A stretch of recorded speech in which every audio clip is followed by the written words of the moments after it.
보고 듣는 국민일보의 전병선 기자입니다. 유튜브 영상을 통해 보여드리고 들려드리는 국민일보에 많은 관심 부탁드립니다. 구독과 좋아요, 알림 설정은 보시기 전에 지금 바로 해주세요. 댓글 달아주신 분들 계셔서 그거 좀 읽고 지나가겠습니다. 어제 바퍼의 다일 공동체 소식을 전해드렸죠.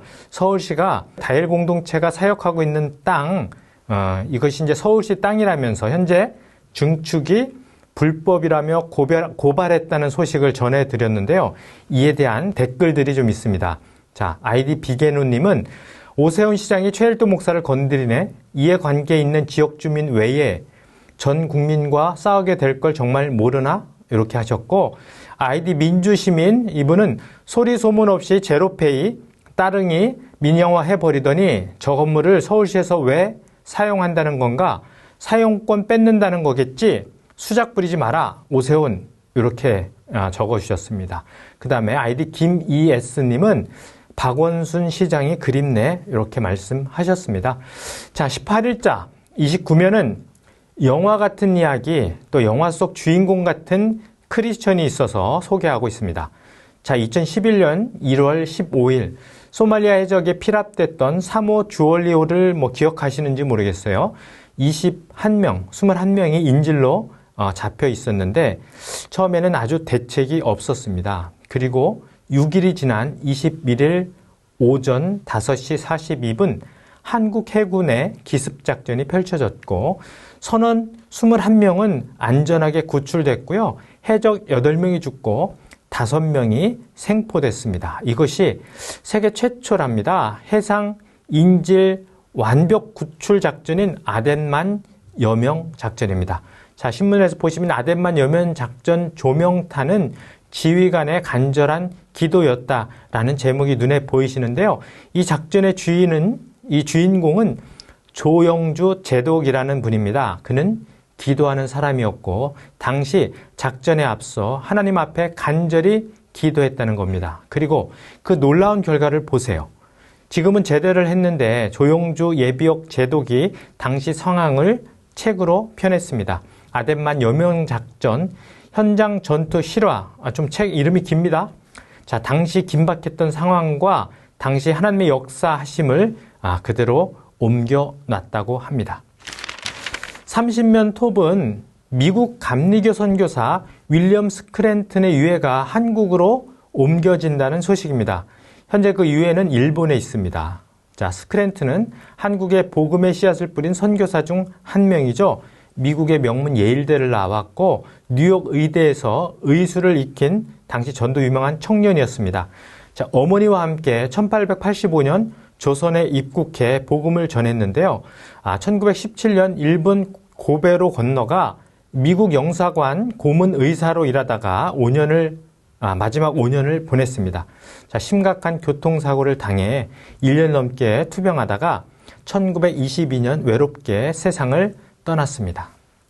자, 이 유해 옮기는 것을 추진하고 있는 감리교가 지난해 12월 그 외손녀에게 편지를 보냈습니다. 이 스크랜턴의 묘를 이장하자는 것이었죠. 근데 답장이 지난 3일 이메일로 왔습니다. 이 게일 여사는 주님의 부르심에 응해 조선으로 향했던 외할아버지의 뜻을 존중해 이장에 찬성한다는 뜻을 전했습니다. 자, 31면입니다. 자, 코로나 시대의 목회 현장에서 가장 시급한 문제가 뭐냐고 물었더니 미국 교회 목회자들이 그렇게 꼽았습니다. 교회 내 리더와 봉사자 발굴이 가장 시급하다고 했습니다. 자, 목회의 조언을 나누고 도움을 구할 대상에 대해서는 교회 밖의 전문가보다는 교회를 잘 이해하는 대상을 선호하는 것으로 나타났습니다. 응답자 4명 중 3명 75%가 비슷한 문제를 겪고 있는 목회자에게 조언을 구하고 싶다. 그 다음에 같은 위기를 헤쳐나가고 있는 목회자를 조언 대상으로 꼽은 것인 70% 정도 되는 높은 비중을 차지했습니다. 그리고 전문가 상담을 통해 조언을 듣고 싶다는 응답이 57%였습니다. 자, 여기 보시면 이제 코로나 시대의 목회 최우선 과제로, 그죠? 그래프를 보시면 교회 내 리더와 봉사자 발굴, 그 다음에 쭉 있죠? 참고하시면 될 것 같습니다. 그 다음에 자, 33면입니다. 사람을 돕고 감동 전하는 매력 있는 교회, 세상이 원해, 이런 큰 타이틀로 위드 코로나 목회를 말하다 김병삼 만나교회 목사를 만났습니다. 자, 여러 가지 우리 이명희 종교국장이 대담을 했고요.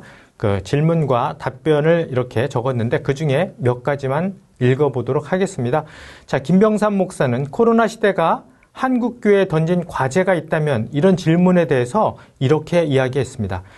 자, 우리가 흔히 말하는 아이덴티티에는 두 가지가 있는데 내가 생각하는 나, 그리고 남이 생각하는 나랍니다.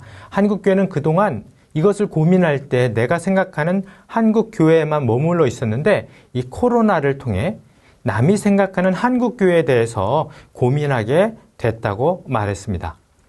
자, 2004년 만나교회에 담임 목사로 부임했습니다.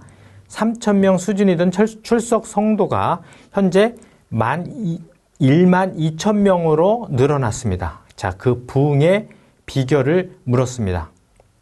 그랬더니 이렇게 말합니다. 한때 나는 모으는 목회를 했다.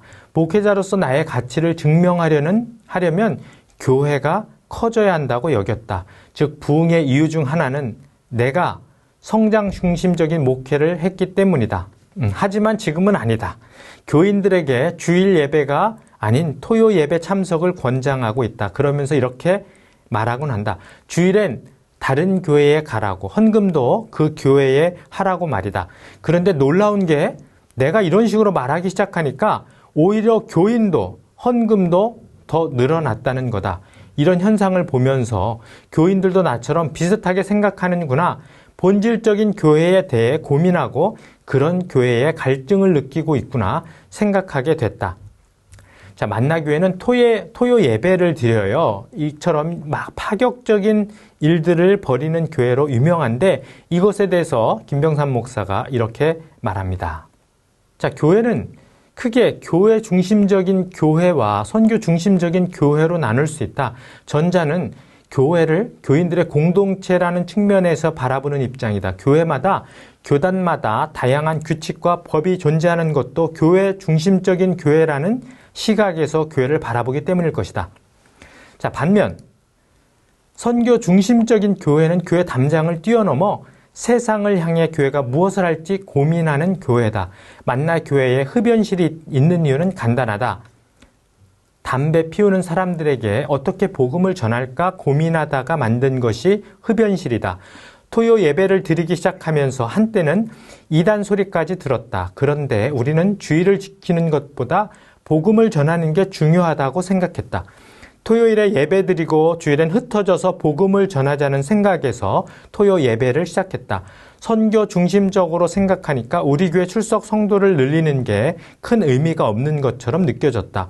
선교 중심적인 생각을 가지면 한국교회도 달라질 수 있을 것이다. 자, 지금까지 보고 듣는 국민일보의 전병선 기자였습니다. 감사합니다.